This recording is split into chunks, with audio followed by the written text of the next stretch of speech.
Today I'm joined by Gareth Stokes. Gareth is the head of Stokes Media. He's a freelance writer as well. He creates content for the financial market. And yeah, we're privileged to have him with us today. Welcome, Gareth. Thanks for the introduction, Simon. Glad to be joining you guys. I've always enjoyed our interactions because there are not a lot of journalists that really understand what we do in insurance. And I know you've built up some pretty solid relationships with people in the various companies, different sectors too, the brokers, insurers. And I appreciate that you don't pull any punches either certainly when you publish in your own name. Yes. So the reason why I invited you onto the show initially was you posted something on LinkedIn a couple of weeks ago, and I'll share a link to this when we publish the video. But you asked a really, I thought, pointed question, and being involved with the Insurance Apprentice, I guess my first reaction should have been, what the hell is this guy talking about? This is a brilliant show. Everyone says so. But you were kind of questioning a couple of things. So yeah, maybe Gareth, you can just kind of talk about what you posted, and then let's just have a sort of a chat and see where it goes, because I think you've touched on some important points there. Yeah. Simon, I think my post was really just a reflection on how I experienced viewing all of the episodes of The Apprentice, which I actually did in one block. So I watched them one after the other. You binge watched The Apprentice? I absolutely. Okay. I was writing a bit for Rionet at FA News. Yeah. So it obviously makes sense for me to get up to speed a bit more on what's happening out in her side of the world. As you know, Rionet is the founder of the Insurance Apprentice. And you know, as I watched those episodes, understanding obviously this is no criticism of the professionalism of the show.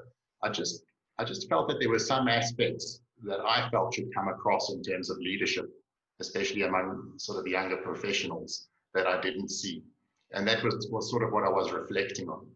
Subsequent to that post, I've done a little bit more digging into the topic of leadership, which is, it's not one of my fortes really, but you know, it gives you some more insight into the topic. So I could have perhaps changed some of my views. But my final statement was sort of, I watched The Apprentice and I didn't think I'd follow any of the guys on that show into battle. You know, using that old synonym of would you follow a general into war, which is anyway just one very niche aspect of leadership when you actually start studying the field. Maybe that opens up a general discussion about the purpose of the Insurance Apprentice, because what we're really looking for is certainly somebody who's inspirational and is an ambassador for the industry. I think it's quite difficult to win the competition by demonstrating leadership qualities from start to finish, because unfortunately there's several points in the show where people get eliminated by their colleagues.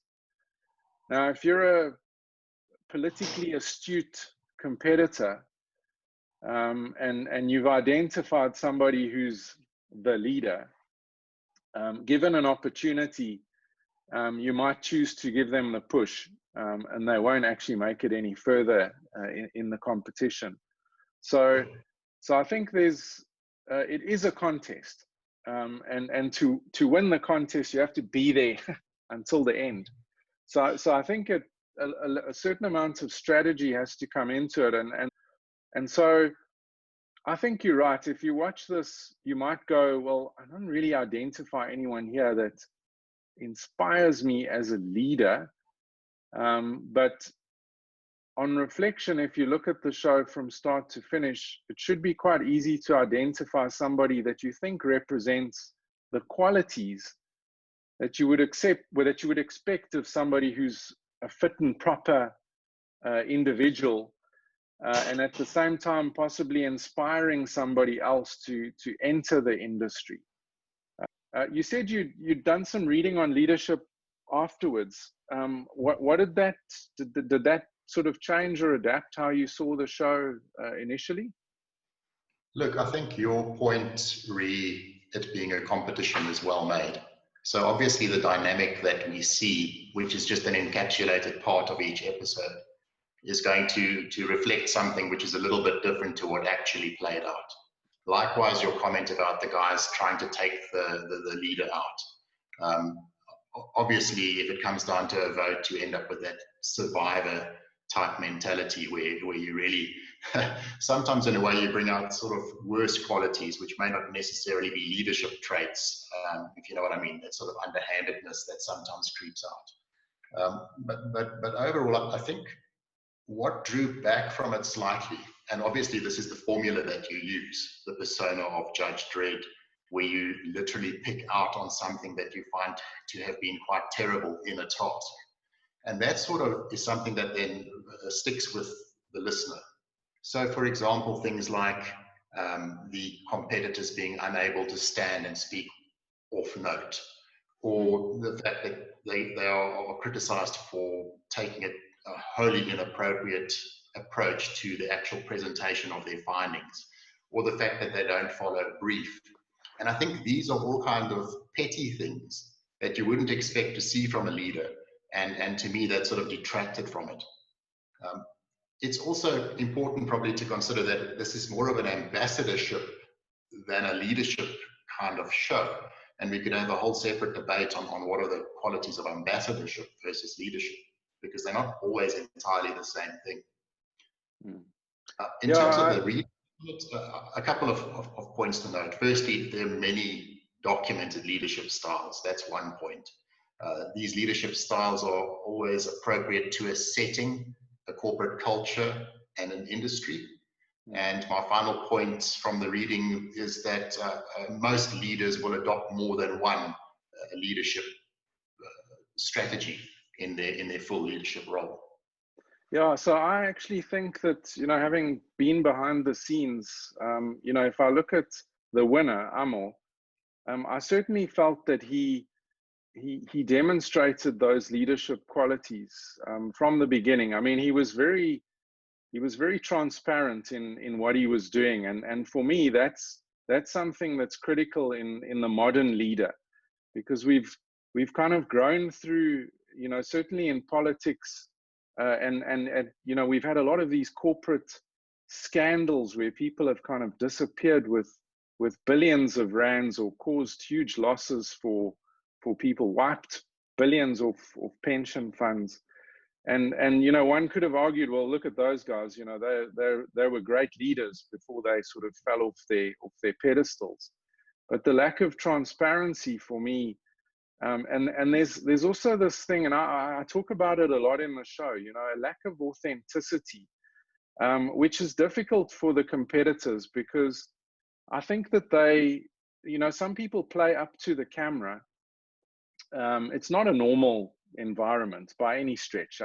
You forget about that when you're watching it, because they seem to not have an awareness that they're surrounded by crew. And they should be commended for that, because, I mean, as you're probably feeling right now, it's not the most comfortable thing being on camera if you're not used to it. So I think the transparency and the authenticity of the individual is something that I look for. So I could say there's an overlap there between the ambassadorship and the leadership. What I did like what you said, though, in your piece, Gareth, you said leadership requires a clarity of vision and decisiveness, demands courage, humility, passion, and self-sacrifice. A good leader earns trust and puts the team and its objectives first. And these, but then you went on to say these traits seem to be in short supply in the season. I loved what you said there. I didn't like the last bit, obviously, but I think you're absolutely right. You know, do you I mean, when you look at that, do you have somebody that you think fulfills those in the industry? Let me percolate on that a little bit.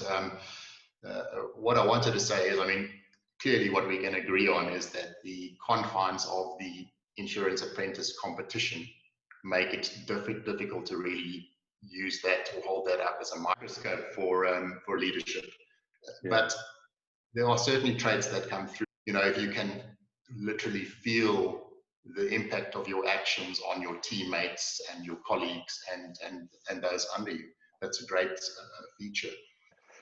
Gareth, that's all we've got time for. I really appreciate you taking the time to chat to me, and yeah, hopefully we can catch up in person at some point soon. Yeah, I enjoyed it. Thanks a lot. Cheers then. Bye. Cheers, Gareth. Bye.